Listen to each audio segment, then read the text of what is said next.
तो भाई transfer market में बार्सिलोना ने हलचल मचाना चालू कर दिया है। सबसे पहले वो रेन्यूअल्स पे ध्यान दे रहे हैं, फिर एग्जिट्स पे ध्यान दे रहे हैं, उसके बाद कहीं जाके ये नंबर आ गया कि अब किसको लाना है। सबसे पहले अगर हम एग्जिट की बात करें तो ये बात आ रही है अभी कि Ansu Fati might leave for Monaco, क्योंकि Monaco will play Champions League next season and they want to enforce और they want to upgrade their attack in the Champions League.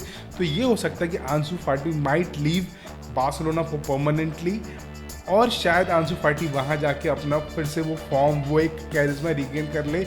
तो it would be a very good thing for him. I don't have anything negative for him, but yes, अगर वो वापस अपने prime में वापस आ जाता है तो it would be a very good thing for him कि येस ही इज़ बैक। दो एक आंसू फाटी का जो नाम हुआ करता था वो वापस आ जाए। उसके बाद हम बात करेंगे रिन्यूअल्स की। तो भाई मैं क्या बताऊँ, बार्सिलोना मेरे ख्याल से सबको रिन्यूअल पे ही ध्यान दे रही है। और सबसे शॉकिंगली मेरे को जो रिन्यूअल को जो न्यूज़ मिली वो थी एरिक गार्सिया की। बार्सिलोना प्रिपेयर करी एरिक गार्सिया को रिन्यू करने की, मतलब 28-30 तक वो करेंगे एज अ, मतलब मैंने जब से एरिक गार्सिया को देखना चालू किया मैंने कभी एक्सपेक्ट नहीं किया था कि बार्सिलोना एरिक गार्सिया के बारे में सोचेगी भी, कि उसको रिन्यू करने के बारे में भी सोचेगी। लेकिन हाँ, हांसी फ्लिक ने उस पर टच दिखाया और लास्ट से कुछ गेम्स में उसने राइट बैक पोजीशन पे जो उसने गेम दिखाया, दैट इज़ प्रीटी इंप्रेसिव।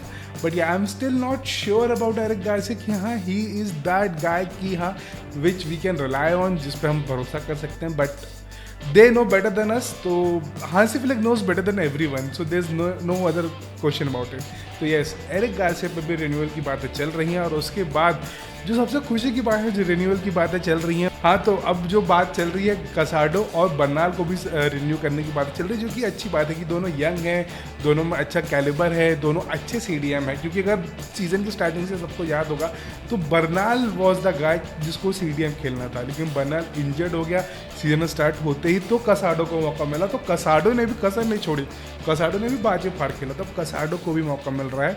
और इन दोनों को रिन्यू अगर हम कर लेते तो हमारी CDM की जो बहुत बड़ी एक समस्या थी बहुत ज़्यादा टाइम के लिए, वो सॉल्व हो जाएगी थोड़े लंबे टाइम के लिए। क्योंकि आज नहीं तो कल फ्रेंकी डिजोंग भी जाएगा, तो एक स्पेस नहीं रहेगा। फ्रेंकी डिजोंग की भी रिन्यूअल की बातें चल रही हैं, लेकिन अभी कोई कॉन्क्रीट इन्फॉर्मेशन नहीं आई है। जैसे रफीना की आ गई 2028 तक वो रह रहा है, तो लेकिन अभी भी यहाँ पे कोई अपडेट नहीं है।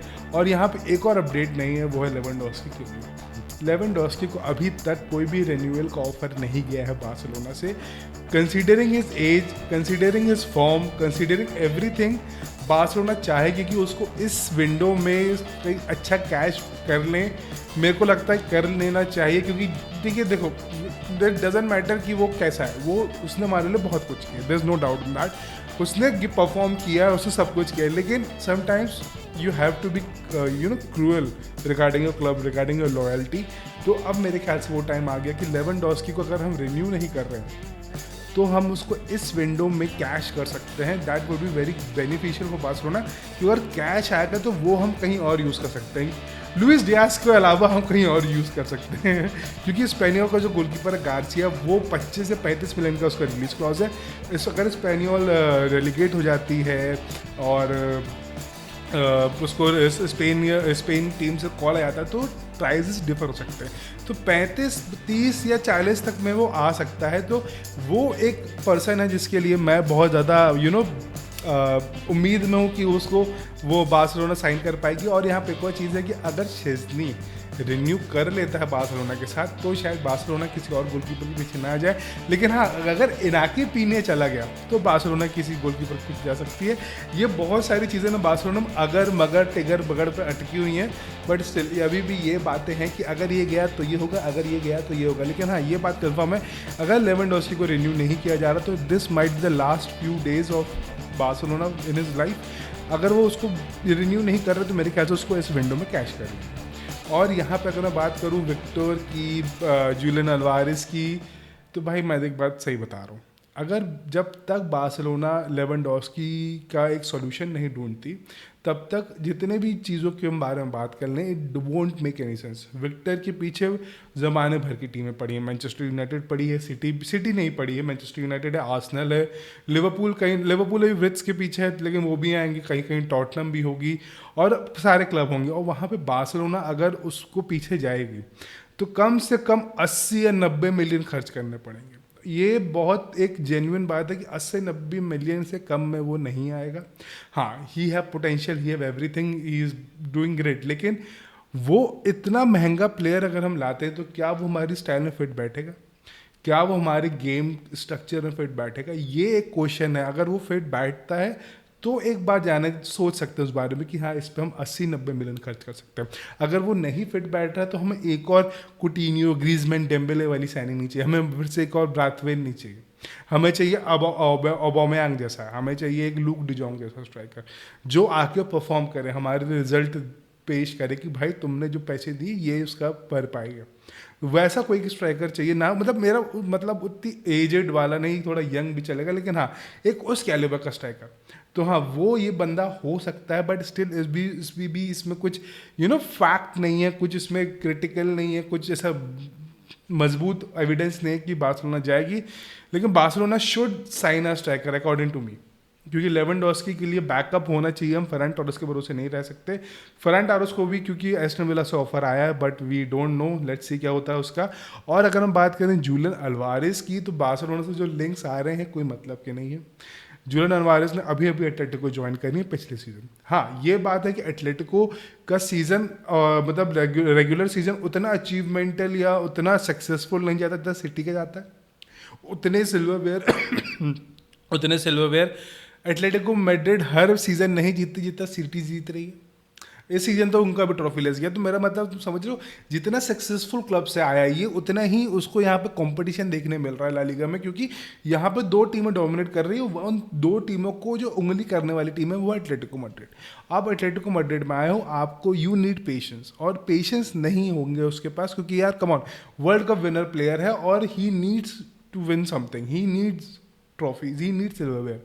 तो अगर जूलियन अल्वारेस वहाँ से कहीं निकलता तो मेरे को बहुत मुश्किल लगता है कि वो बार्सिलोना आएगा। He might go back to Premier League, Arsenal जा सकता है, लिवरपूल जा सकता है, ऐसे वापस सिटी जा सकता है, लेकिन मेरे को लेकिन नहीं लगता क्योंकि वो फिर से बार्सिलोना में आएगा। क्योंकि यार एक और राइट विंगर का हम क्या करेंगे, हमारे पास रफीनिया राइट विंगर है, यमाल राइट विंगर है, फरहान टोरेस राइट विंगर है, हमारे पास जितने विंगर हैं सारे राइट विंगर। अगर हम उसमें जूलियन अल्वारेस को भी डाल दें तो हम क्या राइट विंगर्स की फौज बना के खड़ी कर देंगे? नहीं, it won't make any sense according to me. तो भाई जूलियन अल्वारेस बार्सिलोना वाली डील मुझे नहीं लगती। हाँ एक चोट इसके कंपैरिजन विक्टोर वाली मुझे लगती कि डील वो गो थ्रू हो जाएगी कि वो शायद आ जाए, लेकिन जूलियन अल्वारेस की डील मेरे ख्याल से तो मतलब इट्स फ्लॉप नहीं होगी। और यहाँ पे अगर क्योंकि जोनाथन ता बायर्न म्यूनिख ज्वाइन कर लिया है, इसलिए अब शायद अराहो रुक सकता है। अराहो को जितना क्रिटिसिज्म मिला है पिछले सीजन, इस सीजन वो चलते हुए अराहो का मन तो ऑफकोर्स हो रहा होगा कि जाए, मतलब सबका ही हो रहा है कि इसको बेच दो, इसको कैश कर लो, ये वो। लेकिन अब जो सिचुएशन चेंज हुई है कि जब जो एक भरोसे में था कि टा आ रहा है, तो अब वो टा नहीं आ रहा, टा ने बोला टाटा, अब वो नहीं आ रहा है। तो अब बार्सिलोना चाहेगी कि अराहो को वो रोक ले, क्रिस्टियनसन को कैश कर लो। और मेरे ख्याल से इसका उल्टा होना चाहिए कि अराहो को बेची, क्रिस्टियनसन को स्टे कर लो।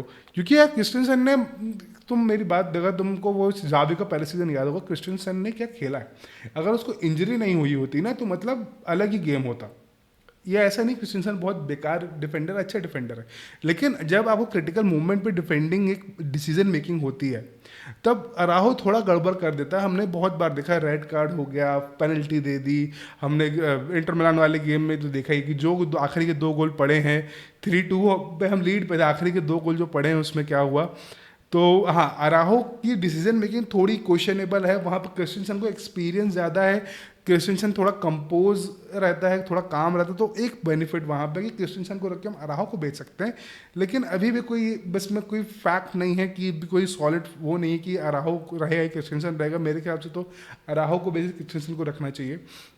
लेकिन हाँ Julian Alvarez, not possible. Victor, might possible. Leva, might go. Extension for Eric Garcia, Bernal and Casado. Ansu Fati might leave for Monaco. And we have a new number 10 from next season. Lamine Yamal will wear the number 10 for Barcelona from the next season.